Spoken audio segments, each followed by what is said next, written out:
Hey folks, this is part 2 of Climate Change 6, where we're exploring rivers and water use and how that is all tied up with climate change. In this section, we're going to look at how we humans use rivers. Now, one of the chief ways that we've used rivers for several hundred years is for transportation. And by we, I mean those of us that are immigrants, new immigrants to the continent. That would be those of us of European and African origins and other origins. But I want to not I want to point out that Native Americans had been using the rivers of the Southeast for thousands of years before the first Europeans and Africans arrived, and they were using the rivers for transportation as well. They made canoes and would travel long distances on our rivers to exchange goods and to move throughout and explore the landscape. River transportation continues to this day. We move a lot of goods on our rivers. Here you see some coal being moved by what I've always called a tugboat, although it's more like a push boat. This is a very efficient form of moving goods. It uses much less fuel and creates far fewer carbon emissions than moving the same amount of material by truck or by train. So rivers have been used for many hundreds of years, and they continue to be used in this way today here in the Southeast and around the world. Another way that we use rivers is to extract river water for the irrigation of crops. This is a very important use of water here in the Southeast and more broadly throughout the U.S. 31% of all the fresh water used in the U.S. is used for crop irrigation. That's a statistic that I want you to remember. Okay, 31%. That is an enormous amount of our freshwater use. Now, another way that we use rivers is to extract water for our drinking water supply and also for supplies for industrial uses. And we'll get to a little bit more about that in a minute. But we can fold all of those categories under the broader category of just water supply. In the Southeast, rivers supply about 60% of the water that we use. The other 40% it comes from groundwater. We'll be talking about groundwater in just a bit in an upcoming presentation. If you look at the U.S. as a whole, 12% of freshwater use in the U.S. is water that's extracted from rivers. Okay, so that's a really important thing. That's something you and I rely on a daily basis, both for drinking water, for cooking, for bathing and cleaning, and all that kind of good watery stuff. Another way that we use rivers that's kind of more behind the scenes and people don't often like to think about necessarily is waste disposal. We use our rivers to get rid of waste that we don't want lingering around us. Back before the 1970s, this was relatively unregulated, and people or businesses could dump pretty much whatever they wanted to into the rivers. Things got so bad that in the early 1970s, the Clean Water Act was passed here in the U.S., and that put some regulations on it. That doesn't mean that we stopped polluting our waterways intentionally. It just meant that there were limits on how much pollution could be added to rivers. And that is, of course, under the purview of the Environmental Protection Agency. That's a U.S. federal government agency. And they're the ones that set limits on how much pollution can be added to rivers, what kinds of pollutions, etc., etc. Okay? But all that permitted pollution does go into our rivers and is carried downstream away from our industrial and urban centers and even our agricultural areas. One of the main ways that you and I contribute to that, hold on, let me pause while this, okay, now it's quieter and keep recording again. One of the main ways that you and I contribute to this is, of course, through the wastewater that we create. So that's the water that goes down the drain, whether it's the tub drain, the sink drain, or the toilet drain. In cities that have proper functioning wastewater treatment systems, all that then drains downhill, sometimes with the aid of some pumps, to get it to what's called a wastewater treatment plant, or WWTP for short.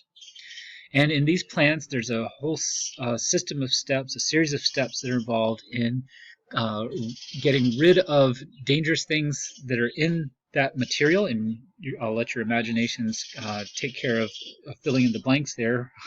But one of the chief things that we have to get rid of from that wastewater is nasty bacteria that can cause illnesses to people and even other organisms downstream. So the wastewater treatment plants do a lot of work to clean up those wastewater, and then the water that they create is in most cases put into a natural water body nearby. In the southeast, that's almost entirely rivers. When you're talking about areas inland, when you're on the coast, it can include putting that treated wastewater out into the estuaries, or sometimes, in some cases, out directly into the ocean.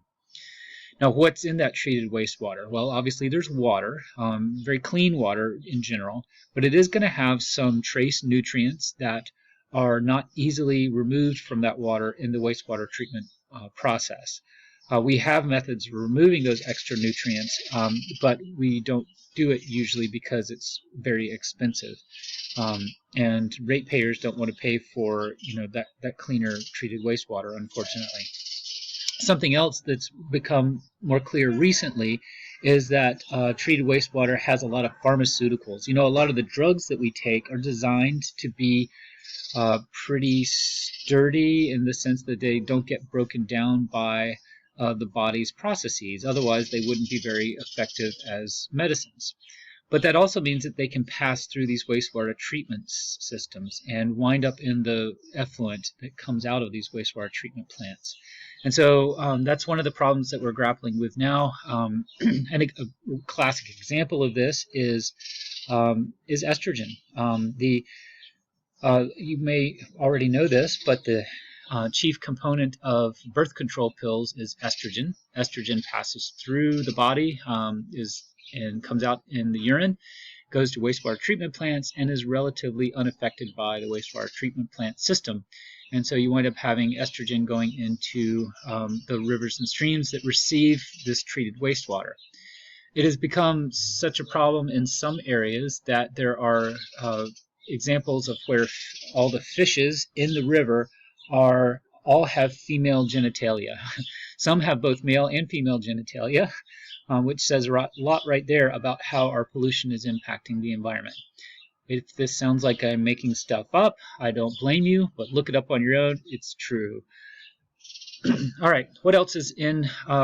So those are the chief things that are in the water that comes out of wastewater treatment plants: nutrients, pharmaceuticals, and water. What's not in it is bacteria. The plants, when they're functioning properly, and most of the time they do, they kill off all the bacteria, including the nasty ones that could cause illnesses. They also remove trash and debris because people flush and wash all sorts of crazy stuff down the drain. And many nutrients are removed. I mentioned earlier some are not removed, but many are removed in that process, but not all, obviously. Okay, so that's one of the ways that we use rivers, is to get rid of our waste. I've been highlighting here wastewater treatment plants, but you also need to take into consideration industrial facilities that use a lot of water.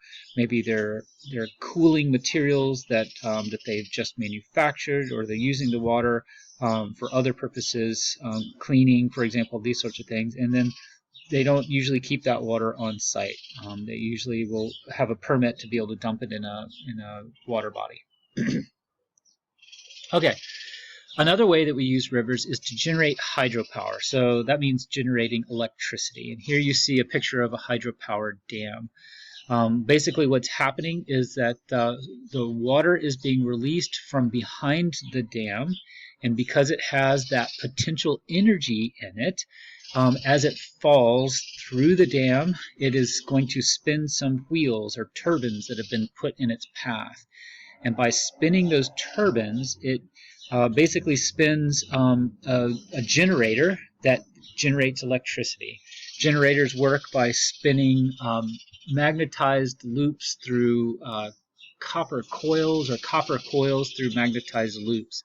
And the dam, I can't remember which one dams use, which which of those options they use.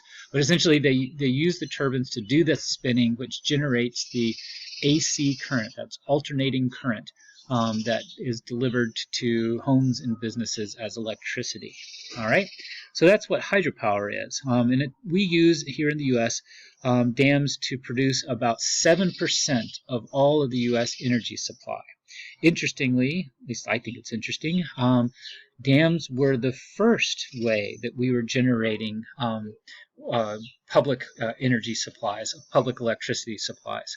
And then later on, as we learned how to use coal for that, coal gradually overshadowed the use of hydropower for generating electricity.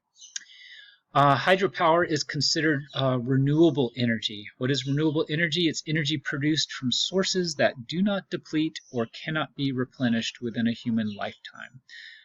I think I misspoke that. I was just reading that quote there on the right, so read with me here. Renewable energy is energy produced from sources that do not deplete or can be replenished within a human lifetime. That's what renewable energy is.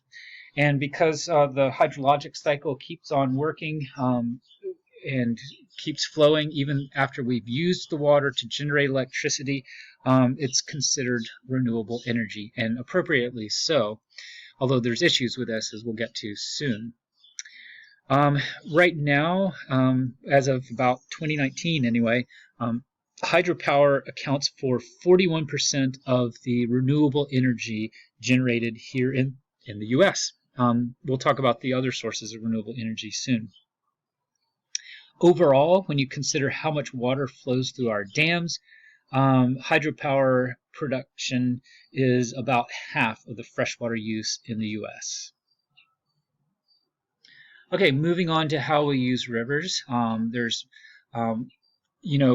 you think about the electricity that we generate from coal plants or plants that are burning natural gas or even nuclear power plants, we usually don't think about water at all as being part of that process. We just imagine the burning of coal or gas or the energy that's derived from the fission process in the nuclear power plants.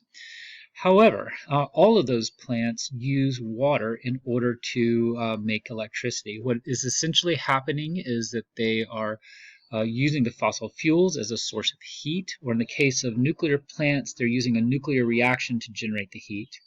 And then the heat is used to warm up water. So the water is, in this case, being taken from a water body, usually a river or lake. That water is superheated into extremely hot steam. That steam is then diverted through pipes that are sent to a turbine. The turbine sends and the turbine starts to spin, and the spinning creates the electricity, just like we talked about with the hydropower dams. And that electricity, that alternating current electricity, is then travels through the electrical grid to our homes and businesses. All this to illustrate that our power plants, coal, gas, and nuclear, all use a lot of river water. They use the water not only for that process I just described, but also cooling down the water that has run through the turbines so that they can use that cleaned water again. They don't want to just pipe in a bunch of water directly from the river. It'll have sediment and fish and debris in it and stuff like that. They clean up water and they recirculate that water constantly. But they're going to have to cool it down before they can heat it up and create steam again to go back through the plant. And in that cooling down process, they use yet more water from our rivers and lakes. Okay, so this tends to be a big wedge of the amount of water that is used here in the U.S. Although I don't have the stats on that slide, just know that it's a big chunk of the water that we use here in the U.S. All right, so to getting away from some examples that are all part of the energy grid that supports us, let's look at some other ways that we use rivers. We use them a lot for recreation, boating, fishing, hiking along rivers, what have you. That's all part of recreation, and is one of the ecological services that rivers provide for us.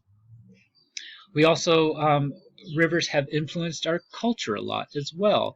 You see this in everything from everything from the art that's produced to inspiration for music, to cultural practices such as river baptisms that you see here in the lower left. Yes, that still happens. So this is just a sampling of a few of the ways that river influences art and culture and the things that we like to do. There's many more as well. Now, all this is great. These are fine uses of river in many ways. However, this does set up the situation where if you don't have enough water, there can be competition between these different needs for water. So when water is plentiful during wet years, like the one we're having now in the spring of 2020, there's plenty of water. Nobody's arguing over water rights right now. But during dry years, and the Southeast certainly gets lots of dry years, it can get pretty ugly, especially during times of drought, which we'll talk about coming up. And during these times of water scarcity, you have competition for uses of water for some of these essential needs like irrigation or drinking water or energy production. And those tend to take the front seat, while things like water for wildlife or recreational use and that sort of thing tends to take a back seat to these issues. Being able to have a plan for how to divvy up and use water during these times of shortage that are always going to come around, they always have and they always will, that's all part of good governance. So you would think that all the states would have good water plans. Well, unfortunately, that's not true for Alabama. So I'm throwing some shade here on our home state of Alabama here, or my home state of Alabama here. All of our surrounding states have water plans that, for example, say that this is how we're going to use our water, this is how much goes here, how much goes there. During times of water crisis, we're going to make sure that water gets here and these other folks can have a little less water, or these folks don't get any water at all, etc., etc., etc. All this to say that if you don't have a budget for your water, it's going to be like if you don't have a budget for your money. You're going to overspend, you're going to spend on stupid things, etc., etc., right? So a water plan is basically a budget for how a state should be using its water, and Alabama needs one like 30 years ago. Why do I say 30 years ago? Because 30 years ago, Alabama started a war with Georgia and Florida on access to water in the Apalachicola River Basin, primarily the water that is in one of the rivers of the Apalachicola Basin, and that is the Chattahoochee River. The Chattahoochee River originates in northern Georgia and is the principal water supply for Atlanta. And maybe you're having a little aha moment here where you're thinking, Atlanta, that's a lot of people. They're going to need a lot of water. And exactly that's what's going on here. Okay, so Atlanta uses up a lot of water before that water ever reaches the Alabama border. Meanwhile, in southern Georgia, a lot of the water in this water basin, this Apalachicola River Basin, is used in irrigation. So when Georgia started using a lot of the water and trapping it behind dams for the city of Atlanta and some other uses, Alabama got upset about that. Alabama tried to settle things with Georgia, and then ultimately lawyers got involved and there was a lawsuit. And then Florida, all this water in the basin winds up going through Florida, and they depend on it as well for maintaining the seafood industries that are along the coast. So it became what's known as the Tri-State Water War. But really these days it's just the Bi-State Water War, because Alabama was kicked out of the court proceedings because it doesn't have a water plan. When the judge said, dudes, what are you going to do with all this water that you say that you want? Georgia has a plan for their water. Florida has a plan for their water. What do you want to do for the water? And Alabama just kind of like shuffled its feet and looked around the room kind of sheepishly and said, well, we don't know. We just want some of the water. And without having the water plan, we were basically kicked out of those court proceedings. The war has continued between Georgia and Florida, and even to this day here in spring 2020, it is a matter that is before the Supreme Court of the United States. Florida and Georgia have been battling over the water for all this time. Florida, like I said, needs it for their seafood industry. Georgia needs it for irrigation of crops and also for keeping keeping Atlanta with enough water. Okay, so all this is in this in this part 2 of our exploration of rivers and our uses of them is to illustrate how intimately and how importantly we are dependent on our rivers here in the Southeast, from everything from food production with irrigation to the production of energy, and of course also enriching our culture and recreational opportunities. Rivers, we don't see them much on a daily basis, most of us, but they are part of the backbone of the ecological services that sustain us. All right, that's it for now. We'll pick up in the next part of Climate Change 6 on how climate change is affecting rivers and water supply here in the Southeast.